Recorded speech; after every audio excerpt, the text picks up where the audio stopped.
Yo, what's good people? Welcome back again to another podcast presentation of the Yosef's 2 Cents podcast. I'm your man, Yosef Isaiah Benjamin. Tonight, I want to talk about a subject that most people nowadays, sadly and unfortunately, are deeply opposing, and that is the topic of a blessed marriage. I believe that there are still a lot of people that believe in the institution of marriage itself. However, because of so much insanity and madness that goes on and that continues to ensue, the prospects out here for a husband and a wife is very, very slim. So come on in, unwind, max, and relax. And for the next few moments, let us do what we always do. Sit down and let's reason together. We are broadcasting live on Facebook and YouTube. Brother Barron and Lady Marla, good evening to the both of you. Thank you for joining us tonight. And we are going to get things rolling momentarily. So unwind, relax, and we will be right back.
All right. Once again, ladies and gentlemen, on both Facebook and YouTube, welcome back again to the Yosef's 2 Cents podcast. I'm your man, Yosef Isaiah Benjamin, and I'm happy and elated to have you join us again tonight.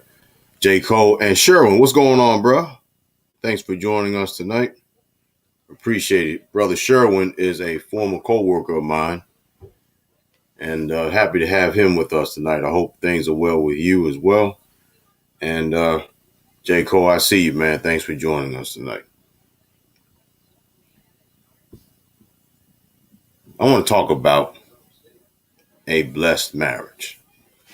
Now, there's a reason why I want to talk about a blessed marriage is because I see the quarrels between the men and the women. I mean, I see it, man. I get it. I really do. I see it. And The truth is,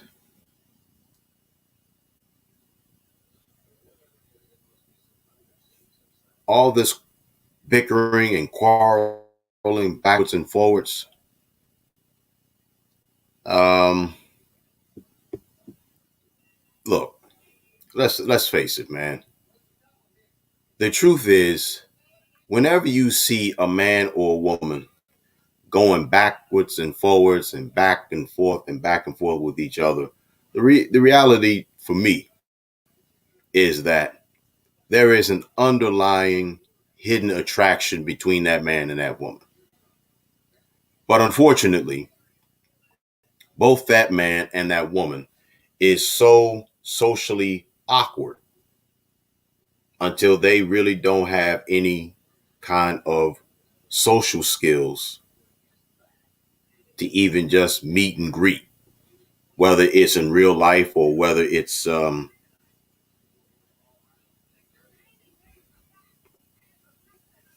online, you know. And we're going to delve into that in just a few moments, because believe it or not, a marriage can be blessed. It takes a lot of work. It takes a lot of prayer. It takes a lot of meditation. It takes a lot of determination, and it takes a lot of discipline. But as long as you keep the Most High in the marriage and everybody else out of the marriage, if you would take heed and just listen to what I have to say, I promise you, your marriage can work. And not only can it just be a marriage, it can be a blessed marriage. It can be a healthy marriage. It can be a joyful marriage. But you have to do the work, and you have to understand your role as a wife as well as a husband. You have to realize it. Now, let me throw this out here as a disclaimer. Don't think for a moment that I'm advocating that you just marry any old body, any man or any woman will do. No, no, no.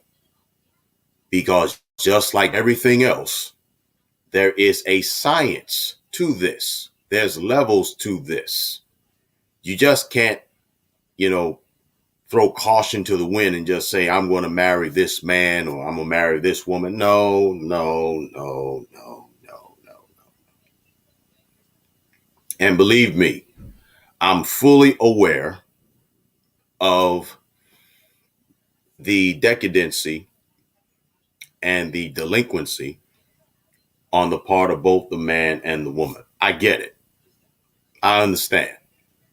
I don't want you to think that I'm talking about a blessed marriage being oblivious to the contemporary situational crisis that continues to confront us, you know, because believe me, I get it. You got a lot of bad apples in the world. It's unfortunate, but it's reality. And I'm not saying that anything and everything that's going on is right, because there's a lot of things that's going on that isn't right. Believe me, there's been a lot of stuff that is going on that really just isn't right. However, if you would listen to the right people, if you would just only listen to the right man and the right woman that has been married before and has had a blessed one, that's had a blessed marriage, and their marriage is still going strong. And not only is the marriage still going strong, some of them are still having are preparing for an anniversary coming up. Good evening, Miss James, on the YouTube side. Thank you for joining us tonight. I hope things are well with you. So please understand, please, ma'am, please, sir. I know that finding the right husband and the right wife is doggone near next to impossible. I get it. But with my experience and from the things that I've learned, along the way, and I'm going to be even sharing with you some of my mistakes that I made in my first marriage. I'm going to do that again. It's not too often that I open myself up and allow myself to be vulnerable. But listen, anything that I can do, anything that I can say, right, to stop you from making the same bonehead mistakes that I made, listen, I am going to do it. I'm going to help you. Missed it anyway. Sorry about that. Darnell, what's going on, bro? Thanks for joining us tonight. But before we get into the marriage or the subject of marriage, I want to talk to you right quick about something political. Mills, what's going on? Thanks for joining us tonight. I want to once again allow myself to say that once again, the Democrats and the scammer rats, they once again have proven my point. Oh yeah, they've proven my point. Let me get this article out here. And what I really want to talk about, briefly, of course, in American politics, that the Democrats has put in the position of possibly becoming a brand new Supreme Court justice. So I'm going to pull up this article right quick.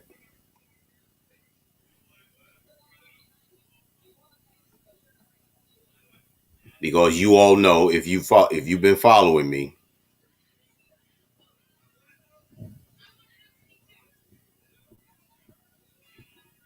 I can't pull it up for some reason. All right, let me do it like this.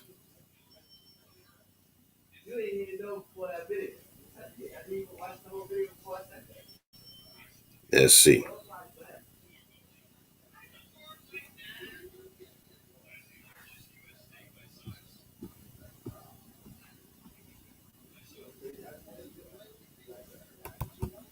Give me just 1 second, folks.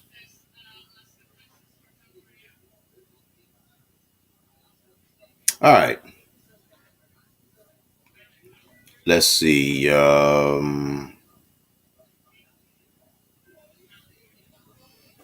Sherwin says, respect, bro. Everything good. Hope is well with you. Everything is good, man. Thank you so much for joining us, man. It's good to see you. Brother Barron says, life-changing experience. Yeah, it is.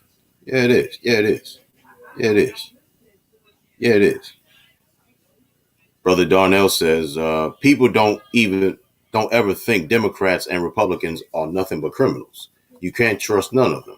He continues, the government doesn't care about you. I couldn't agree with you more. I could not agree with you more. I couldn't agree with you more. All right. I finally got it up and running.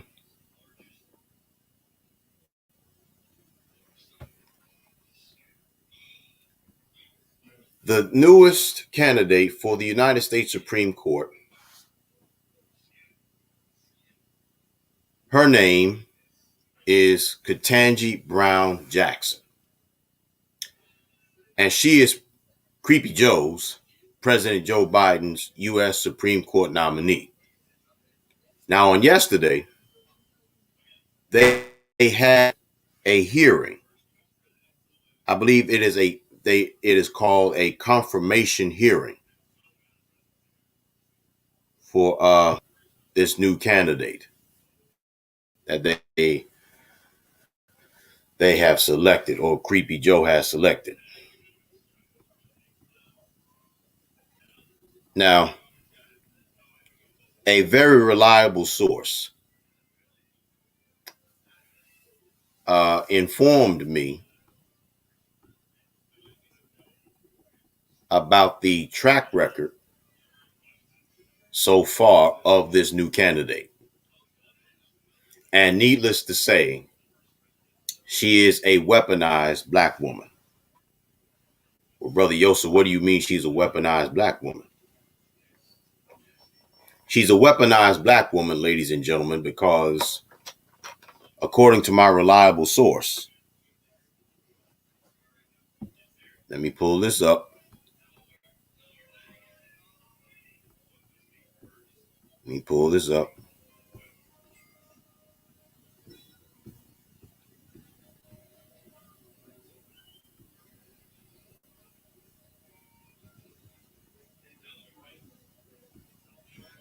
I'm gonna pull this up right quick, y'all. I promise you, I'm not gonna be on too long. I'm gonna try and be as expeditious as I possibly can. All right. The reason why, ladies and gentlemen, I say that she is a weaponized black woman is because this latest candidate has a history of letting child pornography offenders off the hook. I'm going to say it again.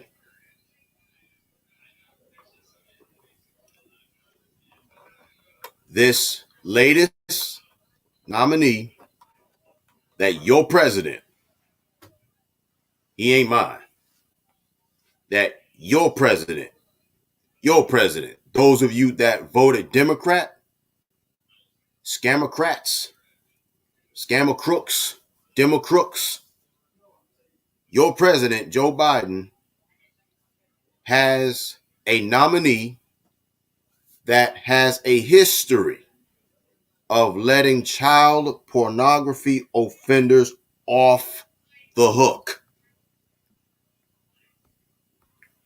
What does this tell you? And I know that for those of you that voted Democrat, I know you ain't going to say a word. I know you all are just as quiet as church mice. I know it. I know it. Because what's going on with you right now, you're having buyer's remorse. I mean, if I was dumb enough to vote for Joe Biden, I wouldn't say a word myself either. I mean, look at what's going on, because look at what's going on continually in Russia. I mean, what's going on in Russia, it's runaway inflation over here. And because they put the United States puts restrictions on Russia, guess what? You know, the United States is no longer self-sufficient when it comes down to gas and oil and energy. Nah. United States bit the hand of Russia. Russia providing gas, oil, and energy for this country. And for him, Joe Biden, to put restrictions on Russia, you bite the hand that feeds. So, what do you expect? See what I'm saying? So, I will say one more time, ladies and gentlemen, you proud Democrats. You proud Democrats. Your president, Joe Biden, as a U.S. Supreme Court nominee candidate that's a long track record of letting pedophiles child pornography offenders off the hook.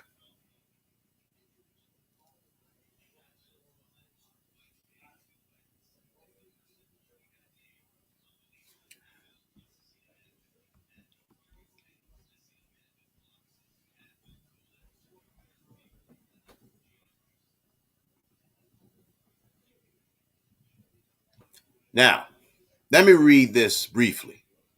Let me read this article very, very briefly.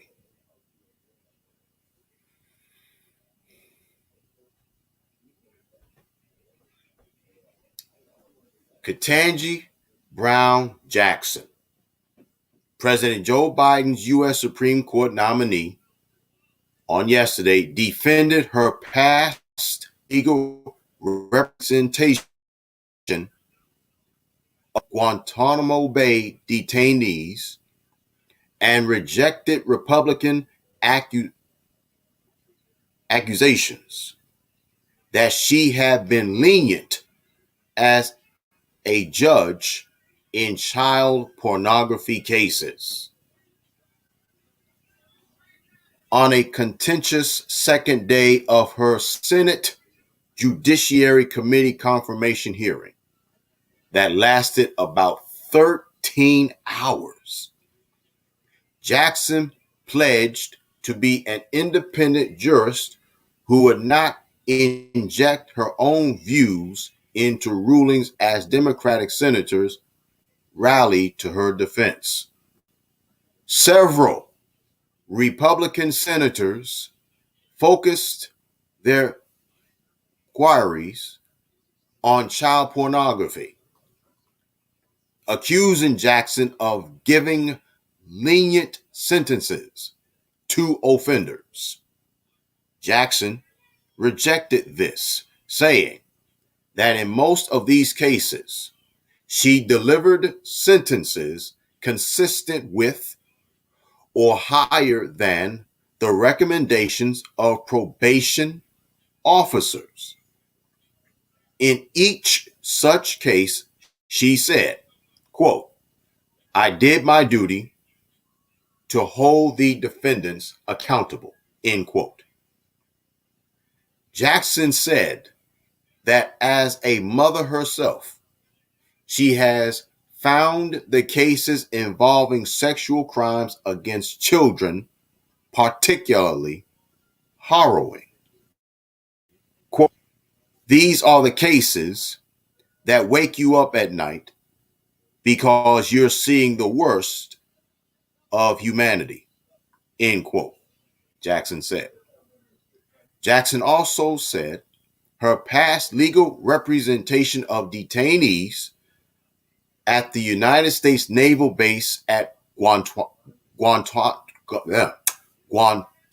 Bay, Cuba, was consistent with American values of fairness.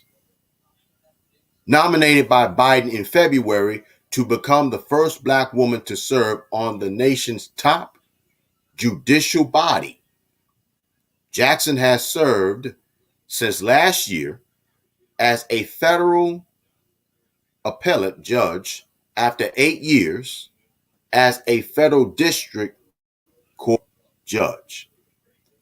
Her confirmation would not change the court's ideological balance, a 6-3 conservative majority, but would let Biden freshen its liberal bloc with a 51-year-old justice who could serve for decades in the lifetime post. Biden nominated Jackson to succeed retiring liberal Justice Stephen Breyer. With a simple majority needed for confirmation and the Senate divided 50-50 between the parties, she would get the job if Democrats remain united in the vote.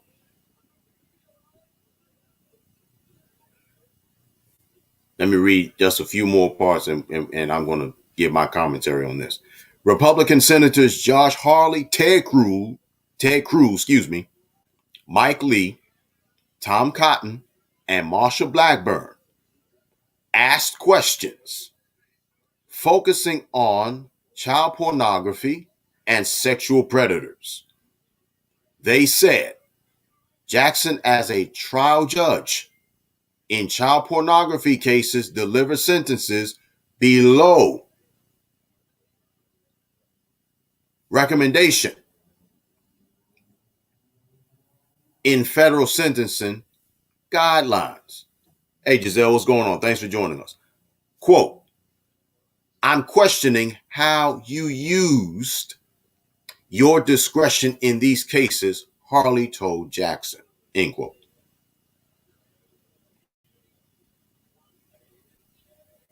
Let me read that again. I'm questioning how you use your discretion in these cases, said Howley to Jackson.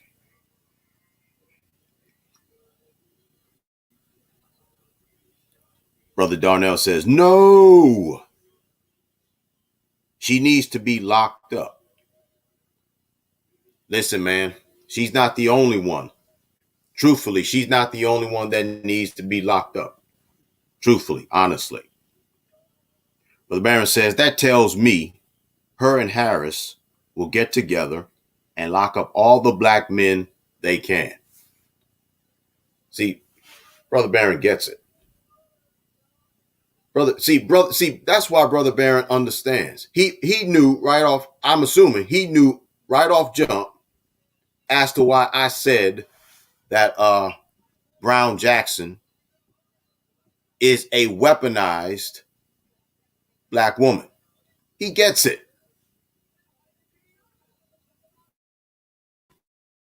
Not only, weaponized, right? She's not only weaponized against black folk, but she is weaponized against your children, in particularly, bingo, melanated children. Do you all understand why I'm laying this all out for you? Sister Vonda, what's going on? Thanks for the reaction. I appreciate it. Do you all understand why? Do you all understand why I am laying this all out for you? This government, this society is weaponized against its citizens, but mainly people who look like me and you. And see, when you find yourself in a situation, right? When you find yourself in a situation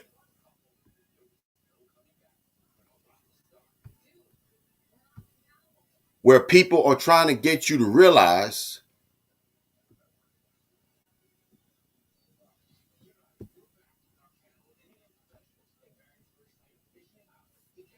everything is weaponized. And then when we blow the horn and we sound the trumpet and blow the horn, we who speak out against this nonsense, we are looked upon as the villain.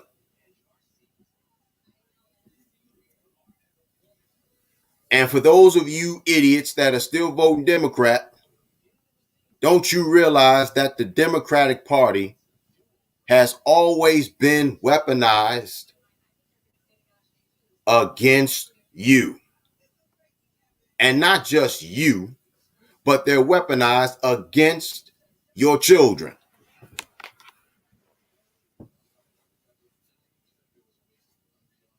And because they are weaponized against your children, of course they're not going to say anything. Of course not. No, listen, they want to keep you in the dark. They want to keep you asleep for as long as they can. And then when you have cats like me that don't mind teaching you and sharing with you insight, hindsight, foresight, etc., what happens then? We we get vilified. Yeah, we do. We get vilified. We we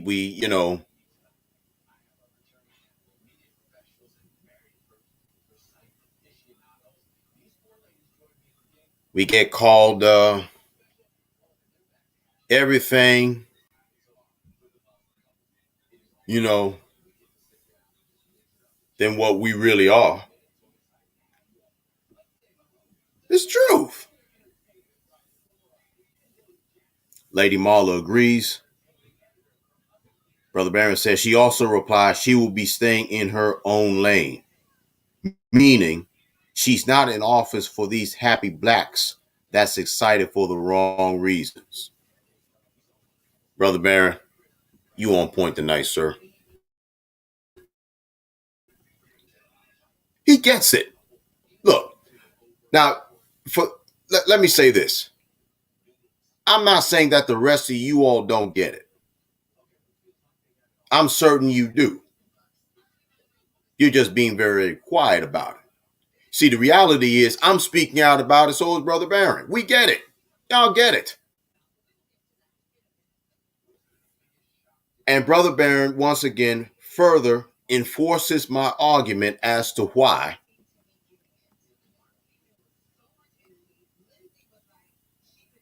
I tell you that she is a weaponized black woman. On the YouTube side, Miss James says our president is Joe Obama. I remember when Obama said in his term he will run for president again one way or another. See, all you all see, y'all get it, man. Y'all understand. Y'all get this. Y'all understand wholeheartedly. Y'all get it, man. Unfortunately, other melanated folk don't get it. So far, everything that has been said proves my point as to why I said that she is a weaponized black woman. Hey, Sister Marie, what's going on? Thanks for joining us tonight. Lady Marla says, I remember Barack saying that also. Folks, do I need to say anything else? Like, seriously, do I really need to say anything else? Why do you think I keep telling y'all, look, and we're going to get into the subject of marriage. But look, why do y'all think I keep telling y'all, look, man, if you got to vote, if you just feel it necessary, right, where you have to vote, at least do your homework and research your candidates. Do your homework. Do the research. That's what you do. Do your homework.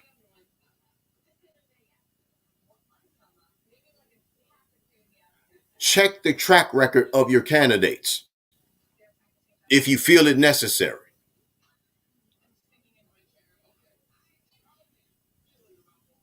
Do your research. Check the track records of all of your candidates. But once again, the majority are following these crooks blindly. And because they're following them blindly, guess what happens?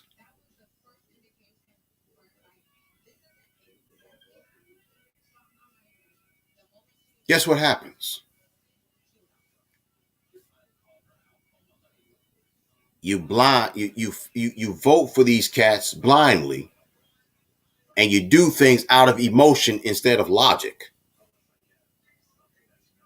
Because the truth is, whether you want to admit it or not, the reality is the majority of men and women in contemporary society, they don't have much logic going for them. There's only a few exceptions.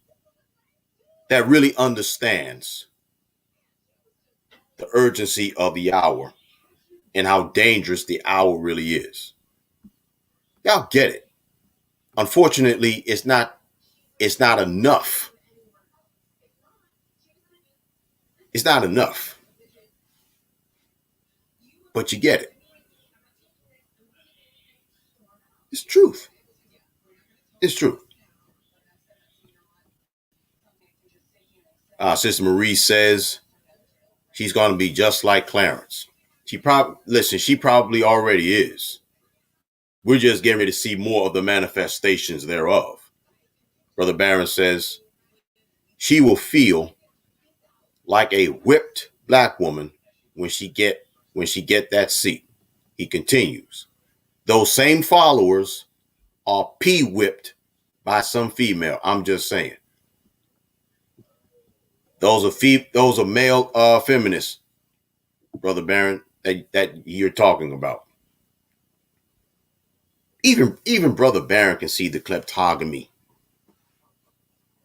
All of this. Sister Marie says, yep, I like to know her history in the justice system. I'll give you just a brief synopsis of it. She has a long history of letting child pornography offenders off the hook.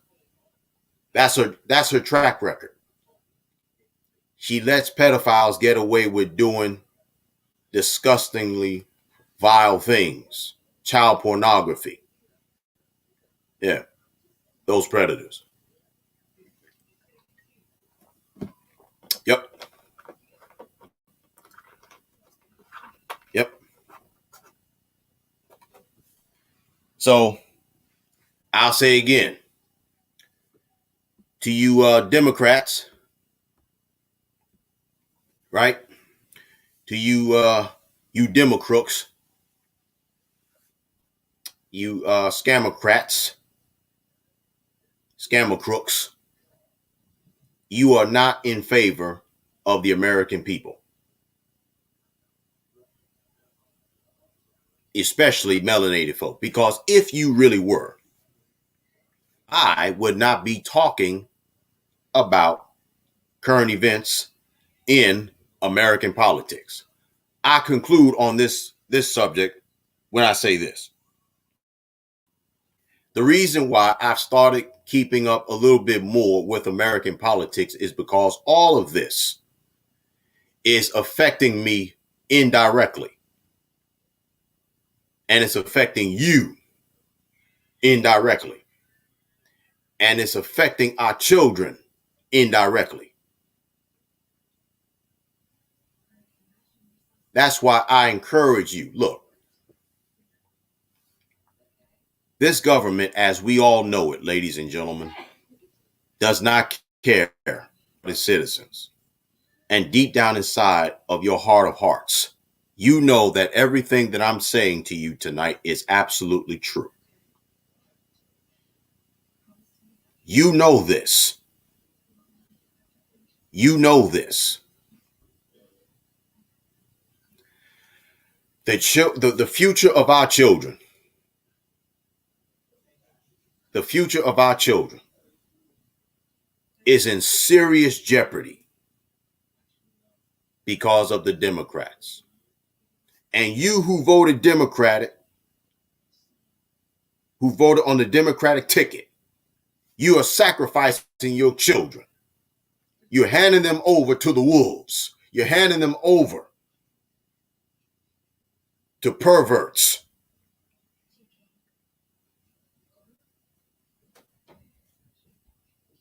This is what you're doing. And the blood of your children is going to be on your hands. God forbid if you find out that one of your precious children in your family has been violated. And you voted Democratic. This is your fault. And you won't have no one, and I mean no one to blame but yourself.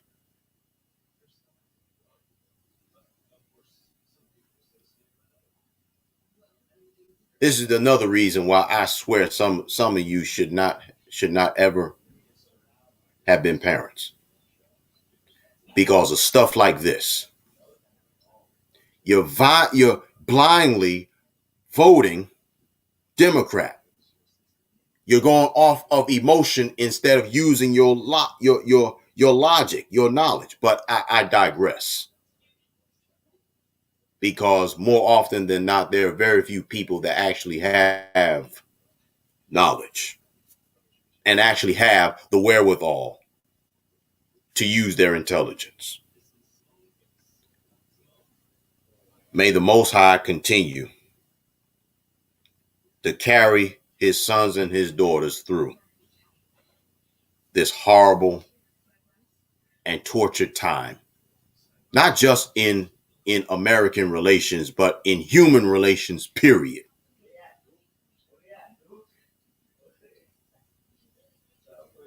Brother Barron says that's too much. You're right, man. It is too much. It is too much. Hey, Miss Bianca, how are you? Thanks for joining us tonight. Lady Marla says, shame on those parents and guardians. Listen, they need to be beaten with many stripes. And I'm keeping it PC. But they need to be beaten with many stripes. They need to be beaten with some sense. Brother Barron says that's how they pick a man or woman. That right there, Brother Barron, lets me know they have absolutely no education when it comes down to the science of picking a mate. Which brings me tonight to my subject, a blessed marriage. Now, I will reiterate once again.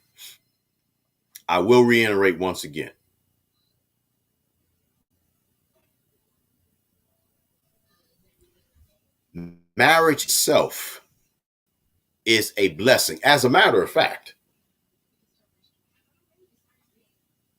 if you are a student of both these books, if you are a student of both the Bible and Quran, you will know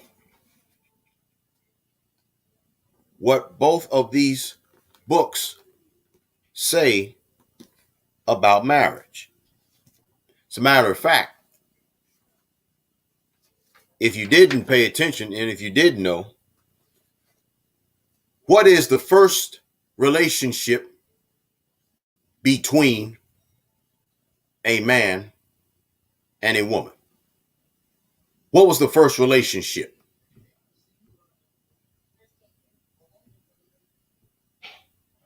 The first relationship between a man and a woman is what? Marriage. That's right. Marriage is the first relationship recorded between a man and a woman. You don't believe me, do you?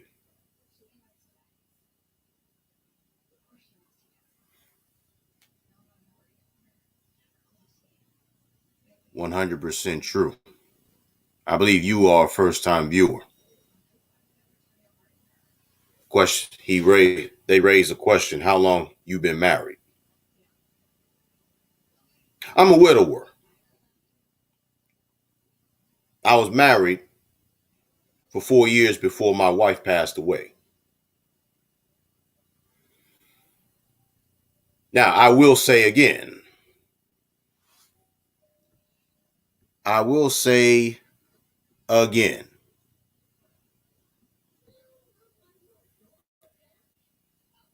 that marriage today is on a serious, serious decline. It's serious. I understand that. But do you know why it's on a serious decline? It's on a serious decline for a myriad of reasons. It isn't just one particular reason. So it's a myriad of reasons. Number one, people prepare. Let me start from the top. One of the reasons why marriage is on a serious decline is because people do not have the Most High in their marriages. That's first thing. They got everybody else in their marriage except the Almighty Himself. That's first thing. The second reason is because men are not praying to the Most High to be prepared to be a husband, and women are not praying to the Most High to be prepared to be a wife. They're not praying the prayer of preparation to be husband and wife. The third reason is because people are preparing for the wedding, but they're not preparing for the marriage. And they think wedding and marriage means the same thing. No, no, no. The wedding is the ritualistic ceremony that lets the whole world know that a man and a woman is united in holy matrimony. The marriage itself means the relationship between a man and a woman. People are always having nowadays these elaborate baby showers, but they're not having elaborate weddings, and they're not having healthy marriages because a man and a woman, they don't see themselves as a husband or wife, and other people don't view them the same thing.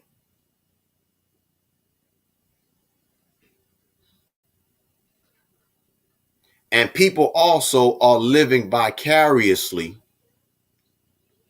through other people. They have all of this elaborate wedding. Everybody looks so beautiful and so handsome and well groomed and all that stuff. But people don't realize that a lot of these marriages, the Most High never ordained them.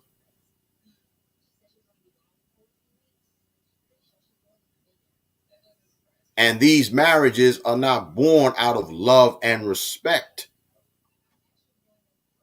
They come out of a situation of lust. Men would much rather be baby daddies. Women would much rather be baby mamas instead of husband and wife. And I continue to see the quarrel between the man and the woman. The man ain't doing this, the woman ain't doing that, blah, blah, blah. One side wants to put the whole blame on the other. I'm not going to do that. Because the way I view it, it's both your faults. It's both the man and the woman's fault. Because now the man is not a man. He's now effeminate.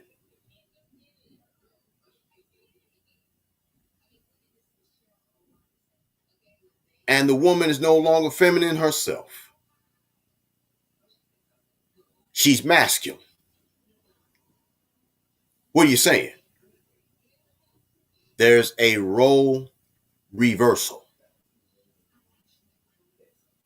It's role reversal. And that ain't of the Most High. It's not. Lady Marla says everyone thinks that a new place or a new identity will jump fast a new life. And that's sad. Unrealistic expectations on the part of the man and the woman. Look, I'll say again, both of these books, if you're a student of it, and this ain't got nothing to do with religion, if you are a student of both of these books, if you study it faithfully, even if you read it passingly or whatever the case is, you will know what both this book and this book will tell you. I say again, the first relationship between a man and a woman, guess what? Was marriage. In Genesis chapter 2. Y'all excuse the doorbell. Remember this. It's in Genesis chapter 2. That's the first marriage recorded.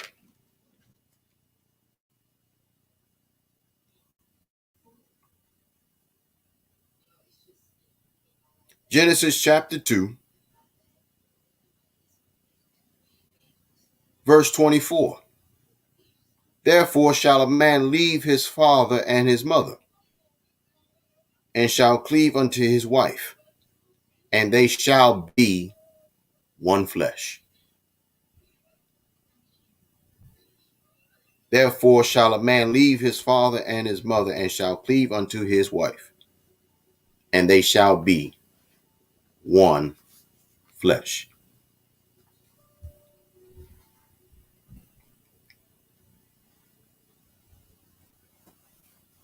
When a man and a woman decides that they are going to consciously involve the Most High in that marriage bed can be blessed if the man and the woman both understand their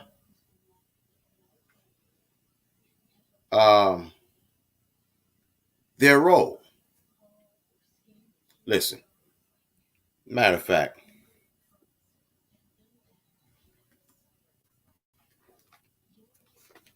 let me read Hebrews chapter 13, verse 4 right quick. It says, marriage is honorable in all,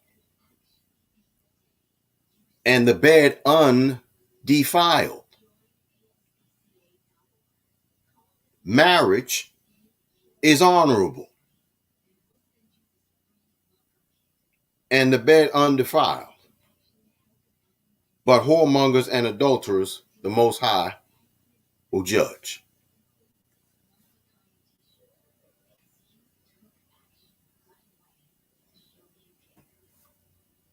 Why is it we as a people have lost our identity because we don't know who we are or whose we are?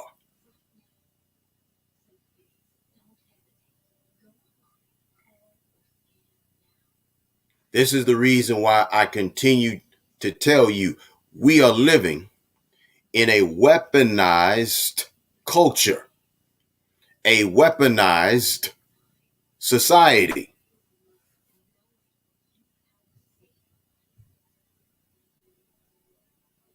Everything has been Europeanized. If you're white, you're right. If you're brown, stick around.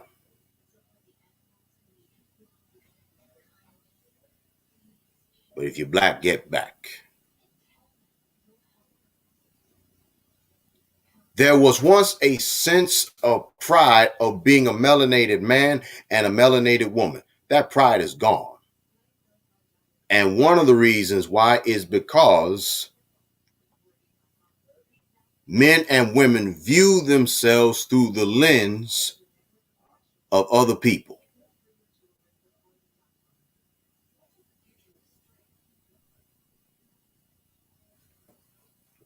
But what does that have to do with marriage?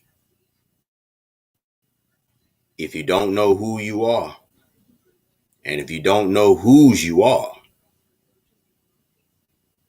how are you going to be an effective husband or wife if you don't have the right kind of identity?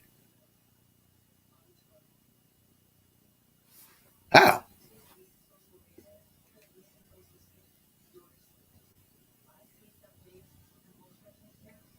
How?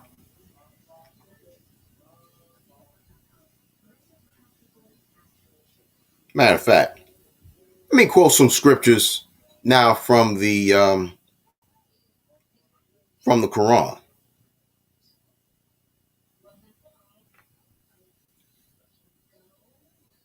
Yeah, I told you my audience consists of Christians, Hebrews, Muslims, and since a lot of you profess to be one of those three or something else, I'm going to use your books of scripture to back up my argument.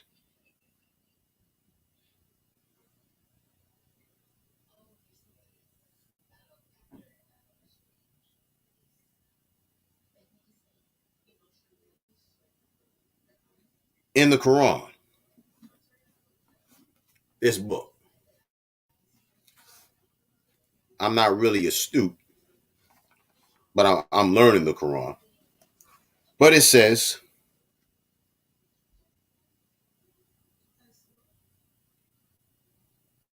in Surah 30 or chapter 30, ayat 21 or verse 21 in the Quran, it says, and of his signs is this, and of his signs is this, that he created mates for you from yourselves that you might find quiet of mind in them, and he put between you love and compassion. Surely there are signs in this for people who reflect. Now, what does that particular ayat or verse mean? It is interpreted that living with a spouse is about comfort and happiness. After all, because you need to remember that getting married is a blessing from the Most High Himself.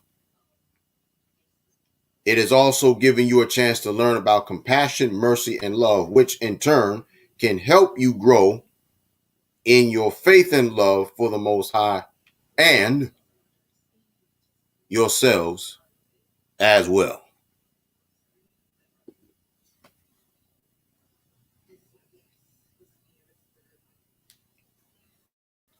Now,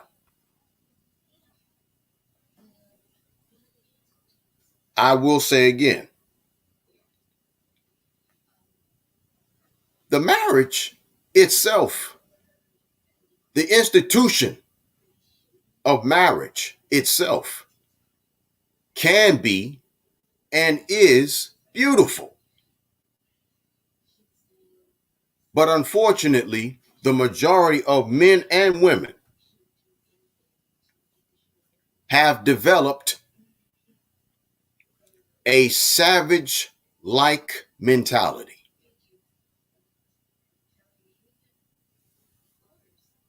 A savage like mentality.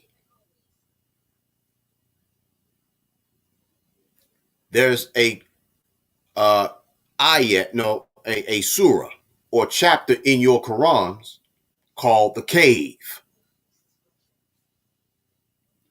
Why is it called the cave?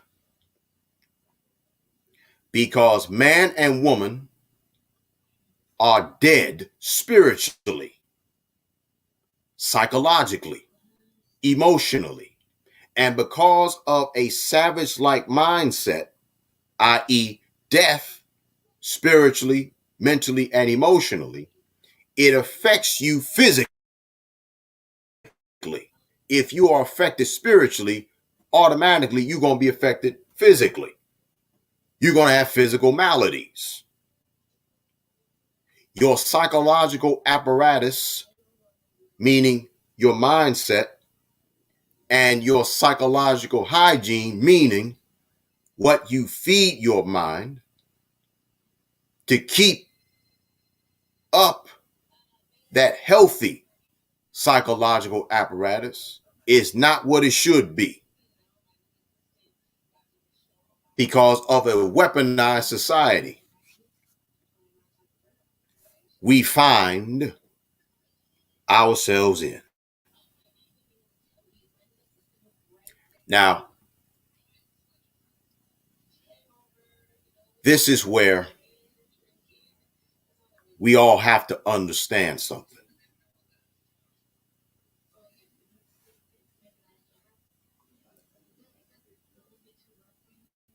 We have to understand as well as accept.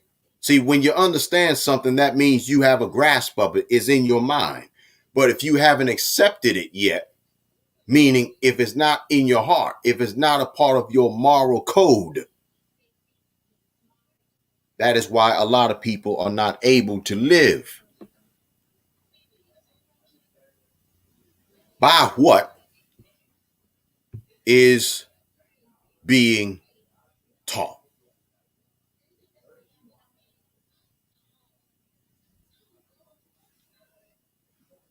Let me get to some of your comments right quick. I got to move on.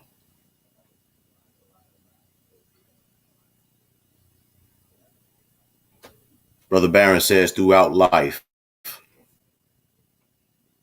we all become acquainted with life-altering experiences, some changing us for the better, others for the worst. It is our job as individuals to either learn and develop in the face of these experiences or to dismiss them without looking back. Well said. Those are the words of a grown man, ladies and gentlemen. And those are the words of a man from empirical knowledge. Those are the words of a man from empirical knowledge, personal experience. He didn't get this off of some textbook.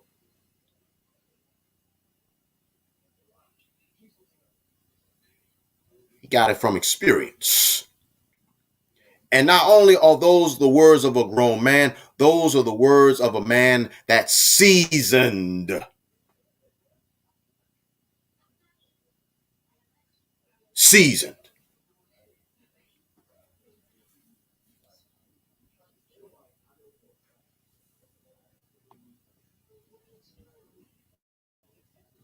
Sister Marie says, our people did not need books. We were spiritual people, in tune. We have lost our way as a people in each other, even in togetherness. She continues, white supremacy has done so much damage to our culture, to our togetherness. Well said. Where's the lie told? Where are the lies told? We definitely have lost our way. However, albeit it's late, it's a late hour, the Most High is still being merciful enough to give us another chance to straighten up our act.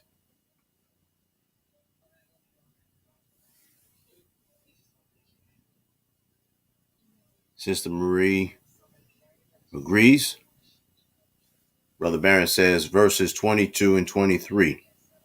It overrides the clinging to one's parents and depicts oneness and unity, illustrating marriage. Man is not to cling to his parents. Man is to leave his parents and cling to his wife and be made one. That ain't nobody but the Ruach Kodesh, the Holy Spirit, because he actually introduced me to the next verse of the Quran that I want to use.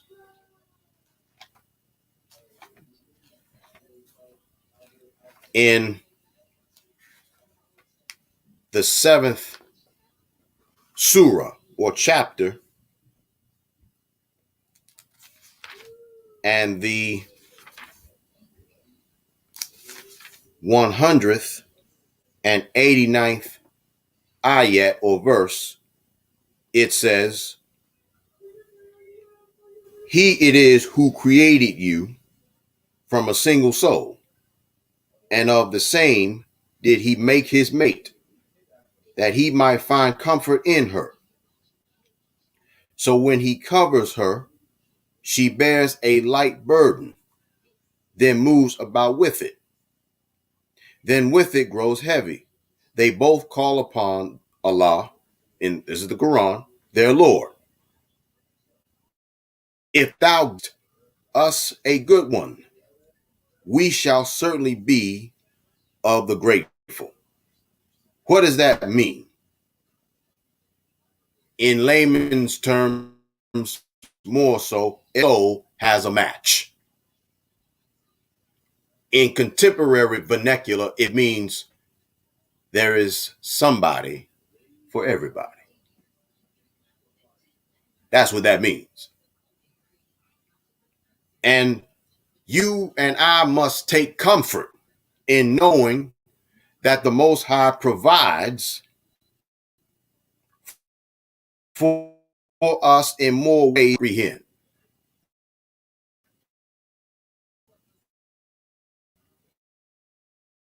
And even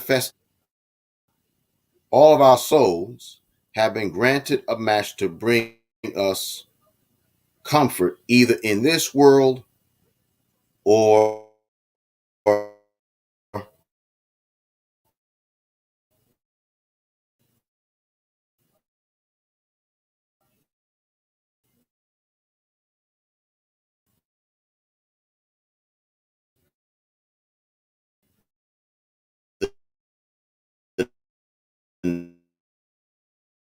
next.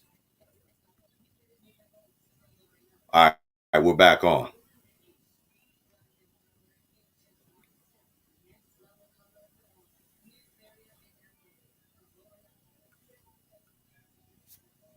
In other words, two souls or twain, meaning two, become one.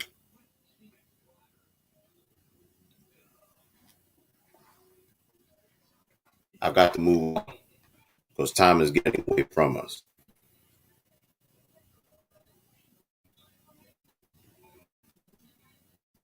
In the 7th surah or chapter in the Quran, ayat 189 or the 189th verse, it says, It is he who created you from one soul and created from his mate that he might dwell in security with her.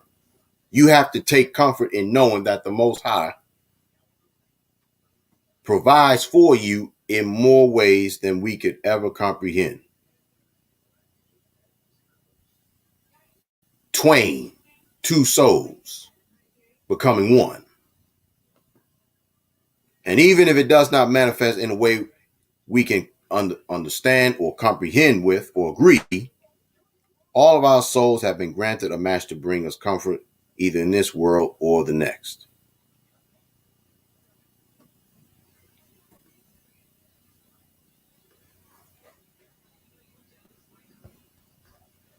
Remember, I don't know if I said this or not, but here's what I'm trying to convey. Since this is such a weaponized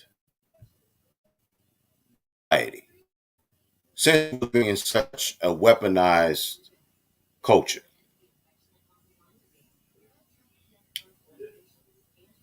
when a man and a woman comes home,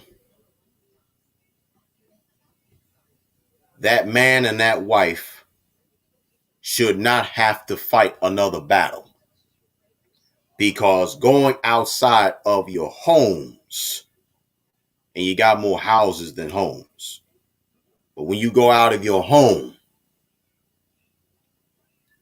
it's a battleground out there. And when you come through the threshold, that man and that wife does not need to come home to another fight. Which is why this next verse is so important. Your Quran teaches you you should be a garment for each other. Do you hear me?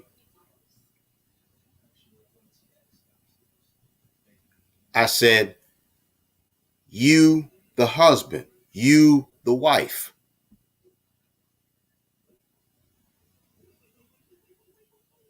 must be garments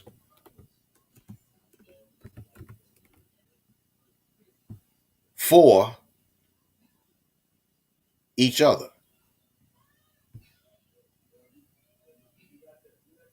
Meaning you're supposed to bring about comfort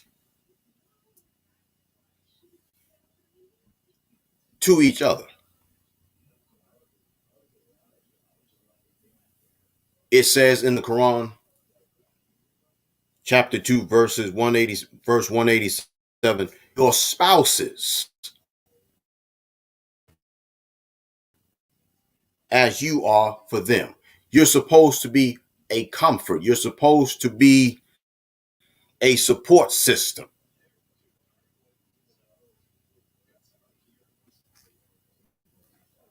I keep hearing the same old complaints over and over and over again between the man and the woman both. Man, ain't no good women out here. Man, ain't no good men out here. Oh, they're still around. It's just that you chase them away. And the reason why you chase them away is because you, ma'am, and you, sir, are extremely toxic.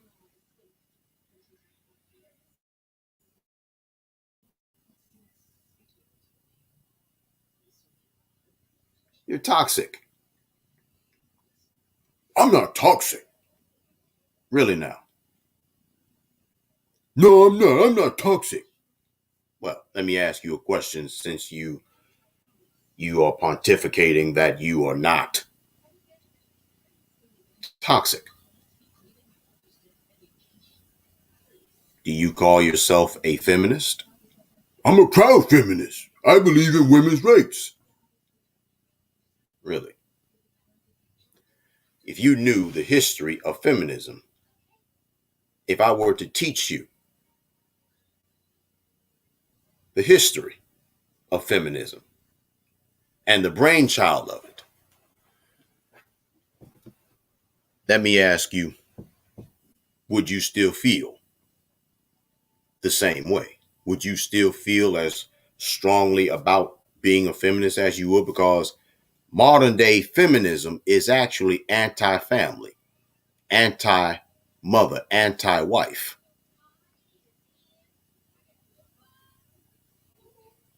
Feminism is actually a congregation or congress of women that actually hate men. They are filled with penis envy. Yeah. And see, feminism is the brainchild of the Caucasian community. I'll give y'all a brief synopsis of it. On the YouTube side, Sister James says marriage as first institution upon earth, a new bond of oneness. Well said. Let me give you a brief synopsis on feminism. Feminism is the brainchild of the Caucasian community. If my memory serves me correctly, it was first introduced at the turn of the 20th century, when the 20th century was just beginning, when it was a little bit in its infancy, 1900s, not the 19 teens, not yet, but the 1900s, 1901, 1902, somewhere along those lines. The reason why it was introduced in the Caucasian community was because the husband saw their wife as inferior. The Caucasian male saw his wife as good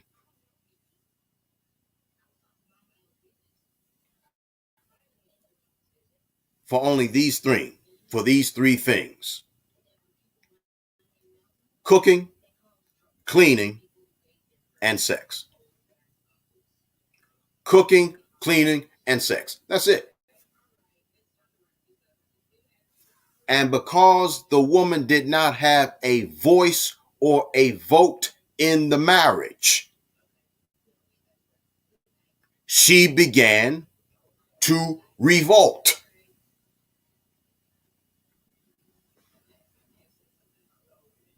And because the Caucasian woman began to revolt, that is then how the rise of feminism began. And throughout the course of these decades and generations, we began to see a deadly metamorphosis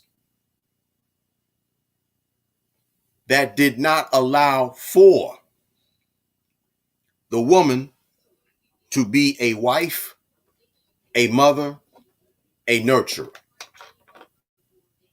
because they became anti-family,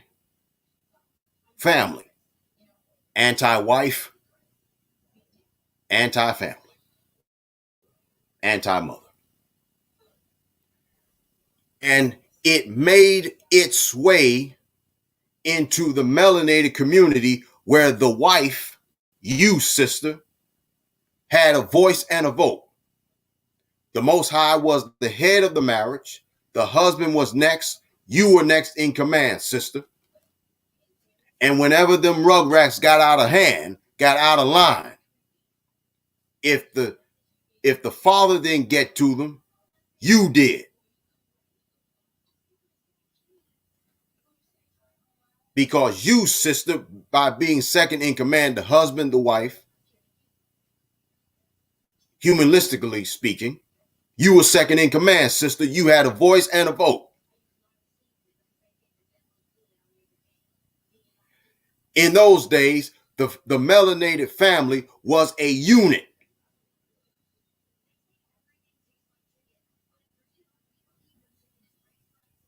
The husband was literally the head of the house.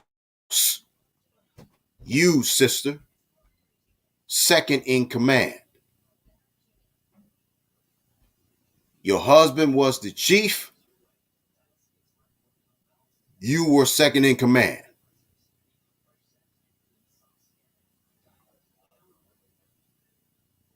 You had a voice and a vote. And because the melanated man respected you, sister, and in turn, you respected the husband. Yes, brother, once upon a time, you were respected. That's why marriages lasted 40, 50, 60, 70 years. Because they kept the Most High in the marriage, and the husband knew his role, and the wife knew her role.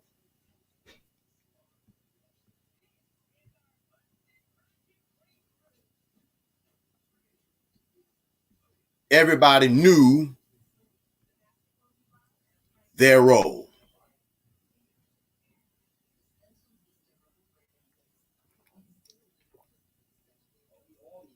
And because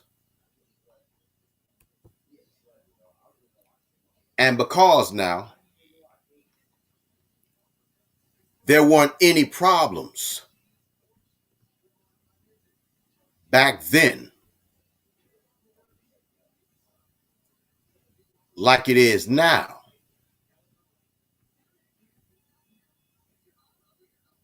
The end result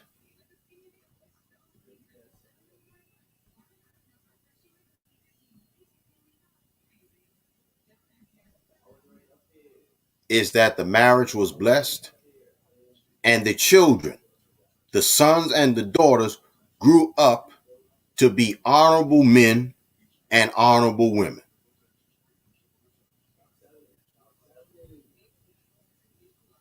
Meaning they were in divine favor with the Most High.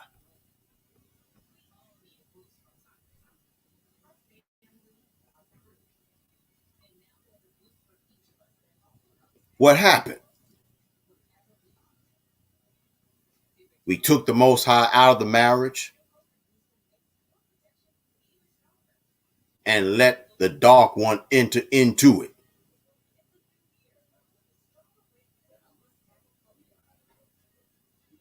Marriages lasted for decades, and they did not have the problems that they have now. In those days, the man and the woman were selfless. They believed in unity of the family. They believed in doing the right thing for the right reason. They believed in leaving a dynamic legacy for their offspring. Not today.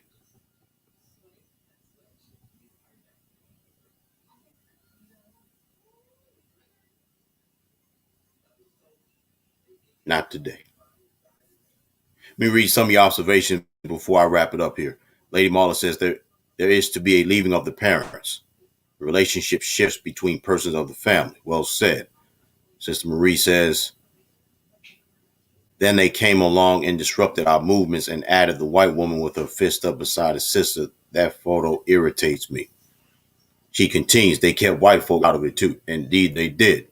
Brother Barron says marriage was and is to be monogamous. God gave Adam one wife. Exactly. Exactly.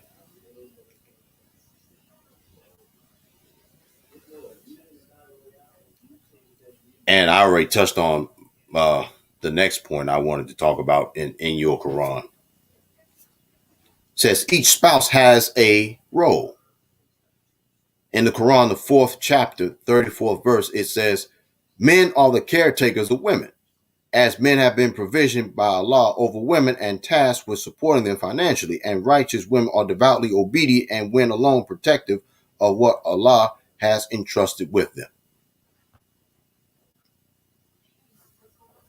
These are your books of scripture about the principles of a healthy marriage, a healthy relationship.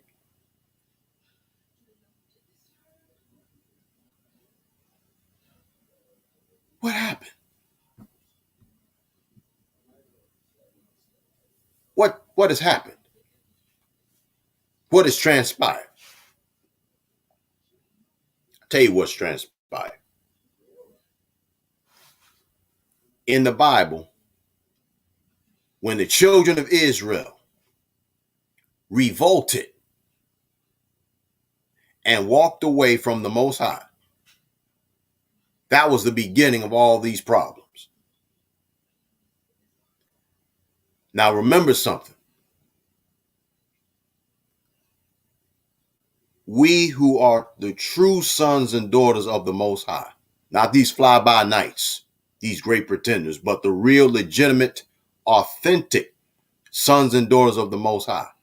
Listen to me carefully. We are supposed to be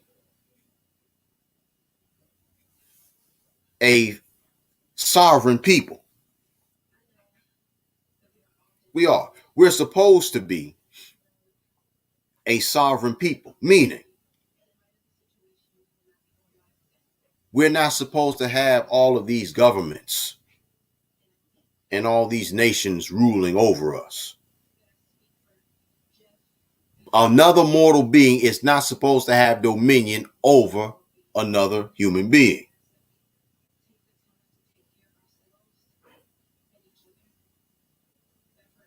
But because Israel was so determined to have a king, because the Most High was saying in a nutshell, listen, it's not good that you want to have a human being ruling over you. I want you to be my people. I want you to be my sons and my daughters. I want you to be a sovereign people where you don't have to have nobody ruling and governing over you, but them ancient Negroes.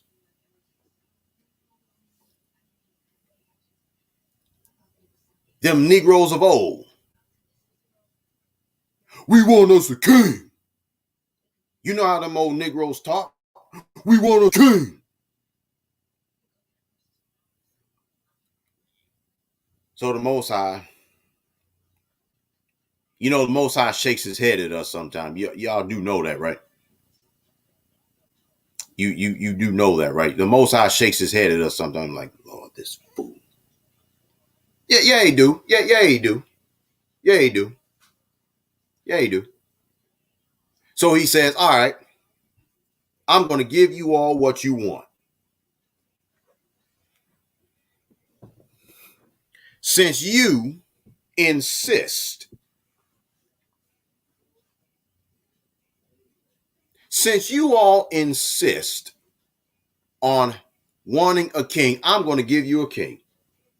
And the first king of Israel, his name was Saul.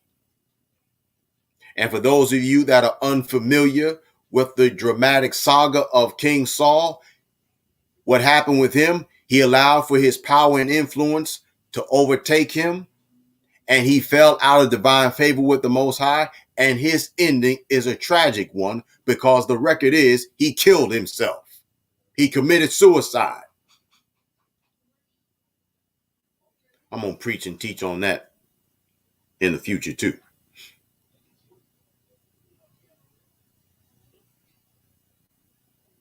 Giselle says marriage is to be heterosexual, sexually attracted to the opposite sex, no kind of other way. Precisely.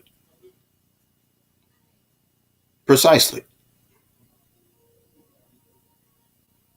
Precisely.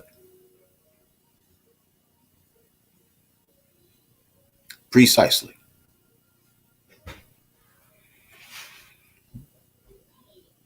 We were once a great people, the sons and daughters of the Most High. We were once a great people. We knew exactly who we were and whose we were. But throughout the course of history and throughout the course of the generations, we literally have fallen. We fell, man. We have fallen out of divine favor with the Most High. And we have become amalgamated, meaning we have meshed or intertwined or intermingled. And we have become one with all the rest of these nations that knows not the Most High. And if they do know the Most High, they hate him. I close with this because I've held y'all long enough. And I want to close this podcast presentation by sharing with you a little bit of the science of sex. Remember, I said at the very beginning or genesis of this podcast presentation, ladies and gentlemen, that both the man and the woman goes back and forth and back and forth, arguing, complaining, kvetching, trying to put all the blame on one side instead of them being held accountable. And I said to you that it's both the man and the woman's fault. Remember I said that? And also remember I said that both contemporary men and women, right?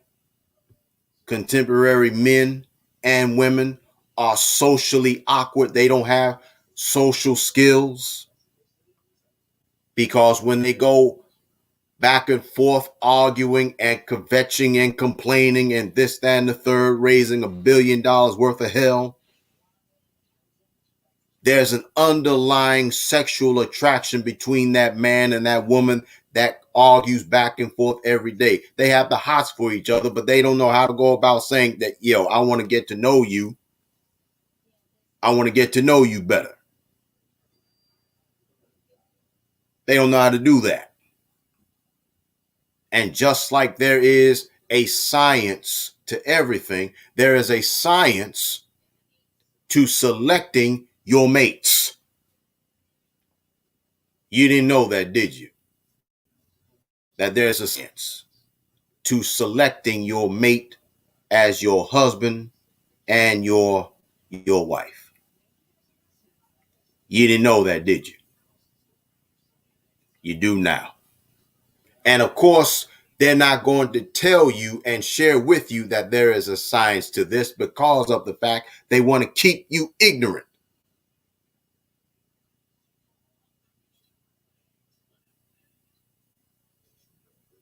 They want to keep you ignorant. They want to keep you ignorant, and they want to keep you ignorant. I know ignorant is not a word. It's a colloquialism used by us melanated folk to say that somebody is far worse than being ignorant. Let me share with you, and I got to revisit this subject too. Listen, let me give you all a little bit of science on sex. Now, sex itself is a beautiful thing. It is. Sex is a gift from the Most High. And if it's used properly, it's a beautiful thing. It is. It's a beautiful thing. Because when you're having sex with that man or that woman, you are giving your to them. That's why the record is that when two souls come together, they become one. Twain becomes one. One is no longer twain. Twain becomes one.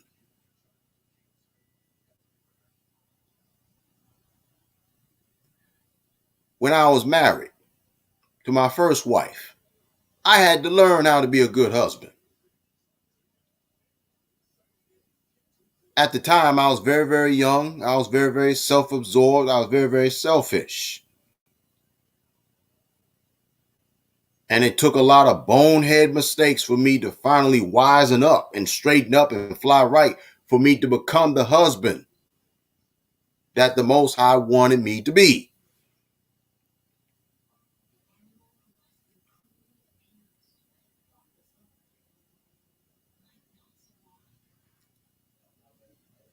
You got to make sure, and I'm talking to the men and the women,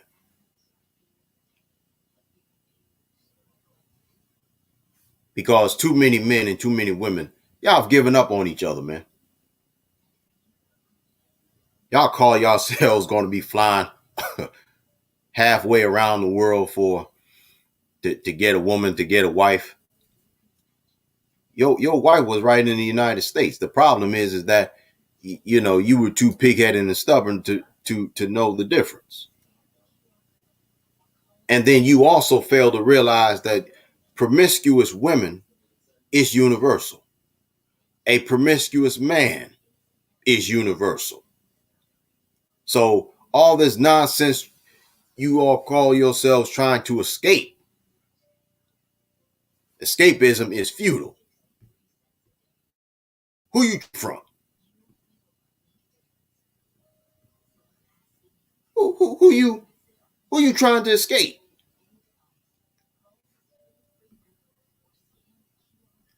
I say again, a promiscuous woman and a promiscuous man is universal.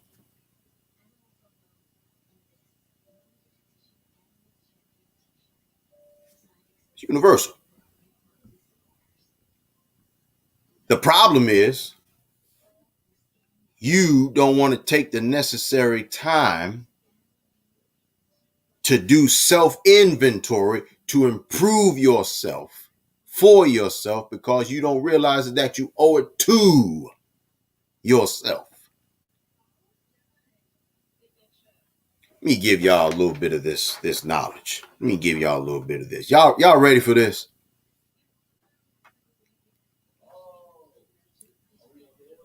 Y'all ready for this? I'm gonna give you just a little bit of it. And I'm going to be not profane. I'm not going to be profane, but I am going to be graphic.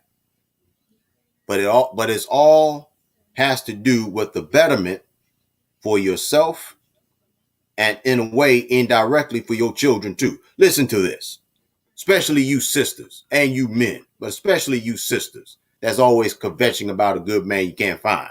Listen good. This is why you need to stop being promiscuous. You men need to also. Listen. Ladies and gentlemen, hear me good. Semen is made up of CSF, and a CSF is cerebral spinal fluid. Write this down. Semen is made up of cerebral spinal fluid. CSF, cerebral spinal fluid. Whenever a man ejaculates inside of you, woman, what he's doing essentially, that man is transferring his brain or his thoughts to you. And when he does that, that is called the horizontal gene transfer, the HGT. And it explains two things. One, it explains why most promiscuous females pick up the traits of the men that they have sexual intercourse with. And two, it also explains why some couples start looking alike.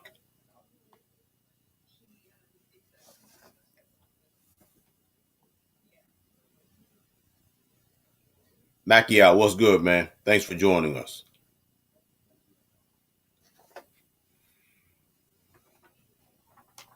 I'm gonna read it again because I want you to sure enough get this before I turn you loose. When that man ejaculates in you, sister, he's transferring his brain or his thoughts to you, called the horizontal gene transfer, the HGT. This explains why most females pick up the traits of the men they have intercourse with, and why some couples start looking alike.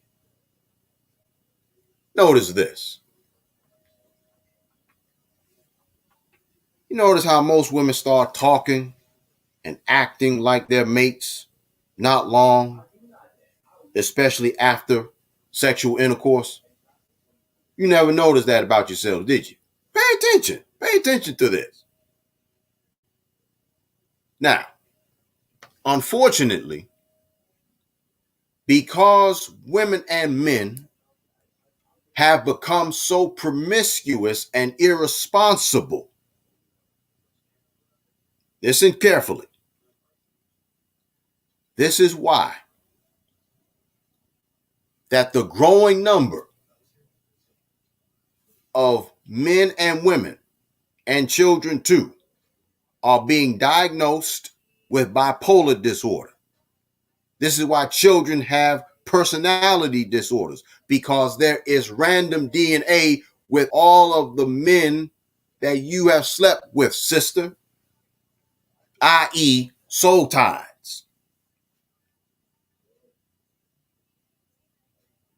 And when a man ejaculates in you, sister, his DNA stays in you till the day you depart this earth.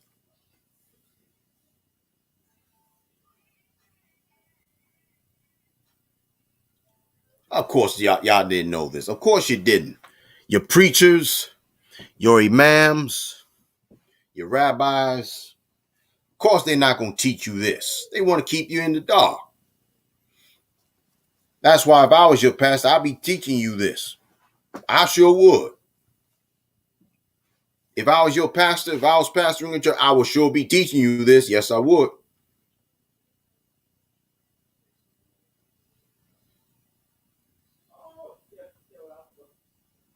Yes, I would. That's why being promiscuous is so deadly and so dangerous. Because as Lady Marla said, it destroys or takes away your energy.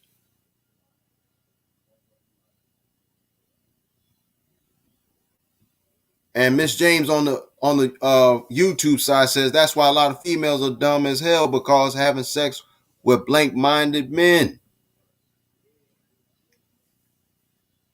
See? That's why it's not good. That's why you have to be. This is why you got to be so selective. You got to be selective. It's imperative that you are selective in who you choose to lay with.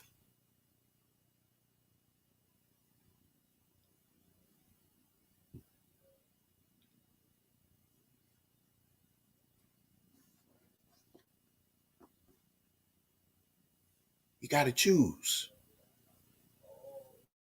You got to be careful. You understand? That's why Lady Marla said it's damaging for their spirit and their energy. It's dangerous. It affects everybody involved. The man, the woman, even the children. So when people are promiscuous and they don't have any kind of knowledge or education about the basic science of sex and relationships, this is the result.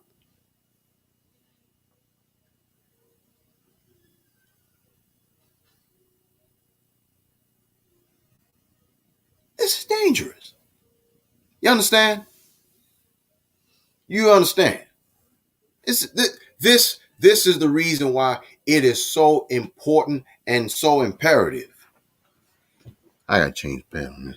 That's why it's so important and so imperative that you always be careful who you lay with, who you choose to sleep with.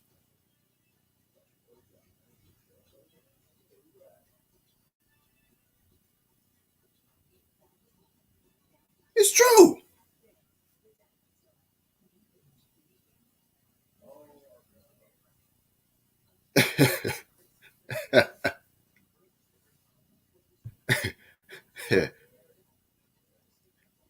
Sister James says, you got me up on my feet. That ain't me, sister. That's the Most High. I'm just an instrument. Brother Barron says I'm preaching. All praises to the Most High. All praises to the Most High. But listen, y'all need to know this. Everybody else ain't gonna tell you this.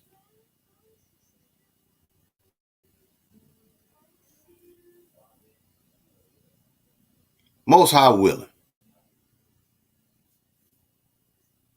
I'm telling y'all, man. If I had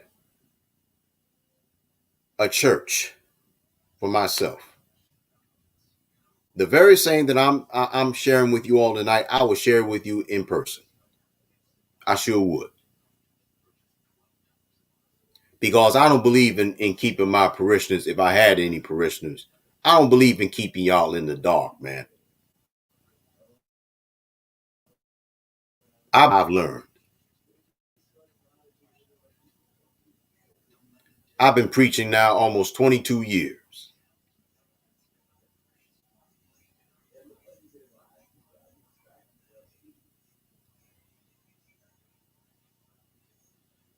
And in my 22 years of preaching,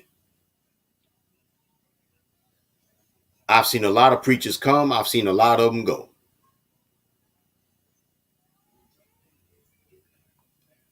And I actually have never heard any preacher delve this deeply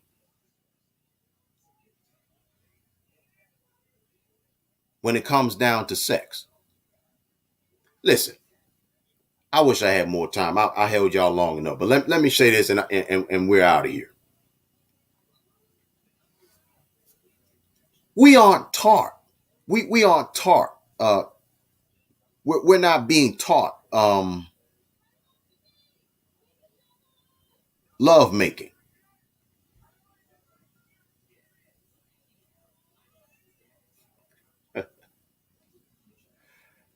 I see your comments. I see y'all. Brother Barron says, step out in faith. Brother Giselle says, I see my personal organ in the church.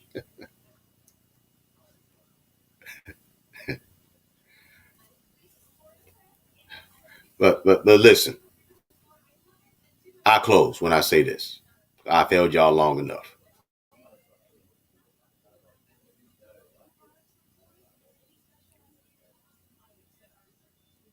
We were not taught the science and idiosyncrasies of sex. We were never taught how to make love. We were taught how to smash. We were taught how to smash, meaning how to the F word. That's what we were taught. We were never taught properly what our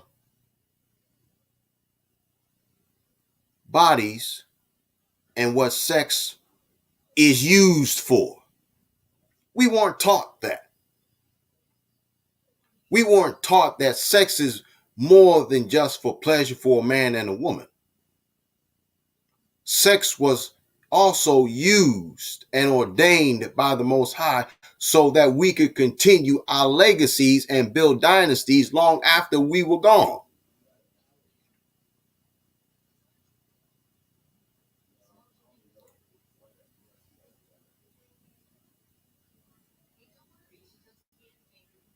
Yes, sex is used for pleasure, yes.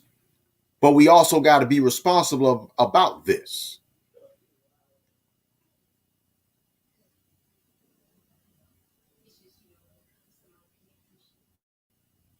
And because we weren't properly taught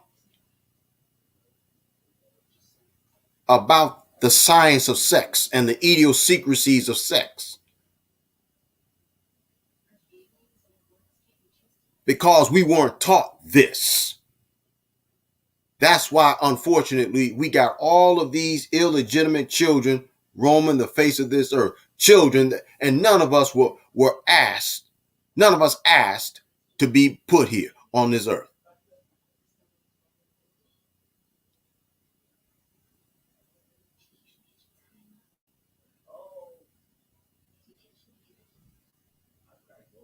Brother Barron says my wife is here for the party.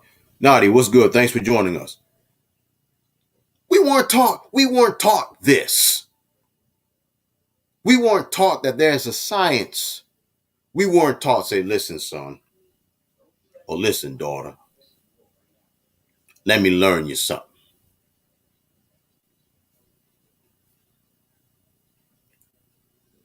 Now, there's a way to have sex. Do you even know what sex is? Because there's a lot to this here. The only thing that we were taught as boys, as little boys, is listen, this is what you do.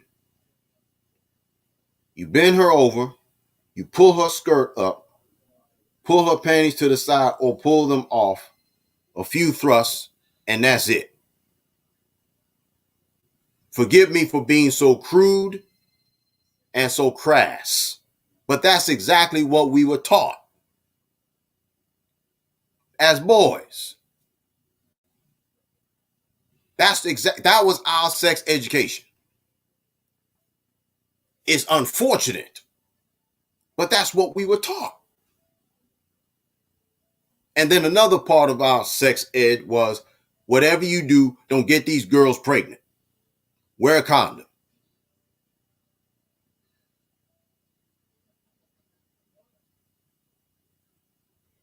You know, we're living in horrible times when you got 10 and 11-year-old boys and girls already explaining to you what oral sex is. They ain't supposed to know what this is.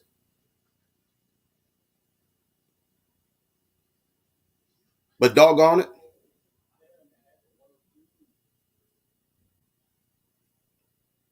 But doggone it.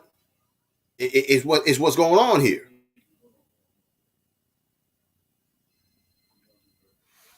Let me get to some of your comments on the YouTube side. Sister James says, "My husband smiling, saying, 'Teach, brother.'" She continues, "My husband said you have an old soul." Good evening to you, Mr. James. Thank you for joining us tonight.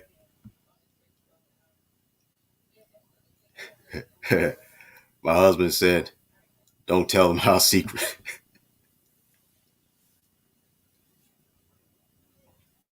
But it's sad.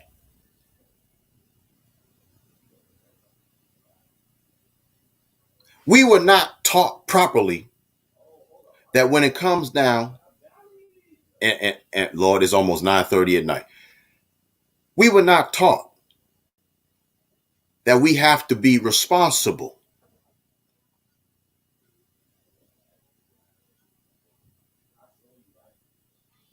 I'm going to throw this in here for free. Because the thing is, brothers, when you physically abuse and you physically assault your wife, and I can't believe I'm saying this, but women, when you beating up your husbands, when you fist fighting your husbands, when the husband and the wife are fist fighting each other, let me tell both of y'all something right now. When you attack each other, that's like beating up and attacking yourself. And the reason why that's like beating up and attacking yourself is because the husband is a part of the wife. The wife is a part of the husband, and both husband and wife are part of the Most High. So when you hit each other, you're hitting yourself, and in a way, you hitting the Most High too.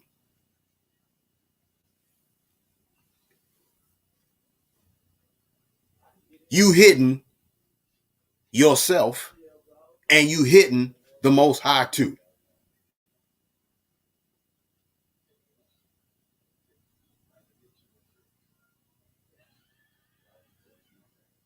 That's why marriage in its purest form. If the woman acts right and if the man acts right, if the man and the woman understands their roles and accept their divine roles, marriage is beautiful. But unfortunately, the man and the woman don't know who they are, nor do they know whose they are. And then on top of that, too, most men and most women no longer even believe or subscribe to the principles that I presented to you tonight.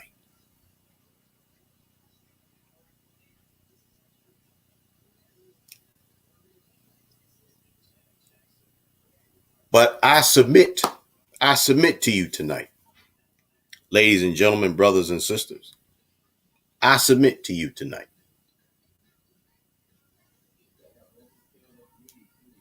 that if you were to change your thinking, reframe or refrain your mind,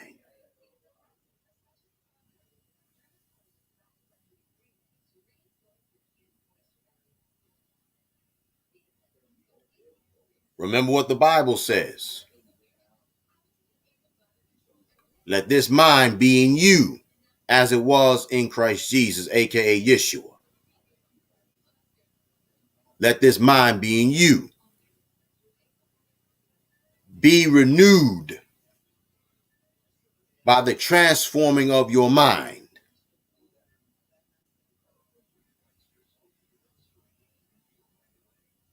You understand? And because the mind, if when you get your mind right, when you choose to get your mind right, your heart will follow you. Because the mind and the heart, you understand, are the Siamese twins of one another.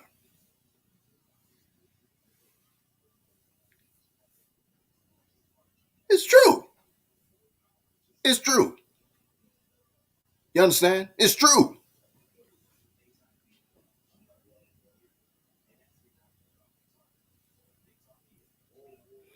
Let me get to your final observations, and we're going to get on out of here. On the YouTube side, Sister James says you can't even look at no one in these days without getting mad and holding up your nose to combat the offensive body odor as well. But I digress. Brother Barron says that's why they're running around here crazy, damaging themselves. Exactly. Exactly. Exactly. It's up to you to make the change. Now, I've already given y'all what y'all need. It's up to you to implement it. Lady Marla says, fabulous podcast, sweetheart. Thank you, love. I appreciate it.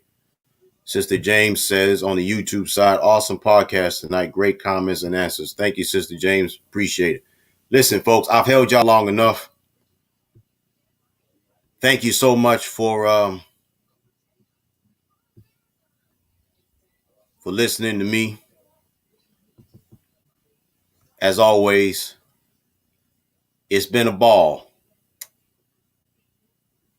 I've had a ball, but the clock on the wall says that's all for now. Thank you for listening to me. May the Most High richly bless you and keep you.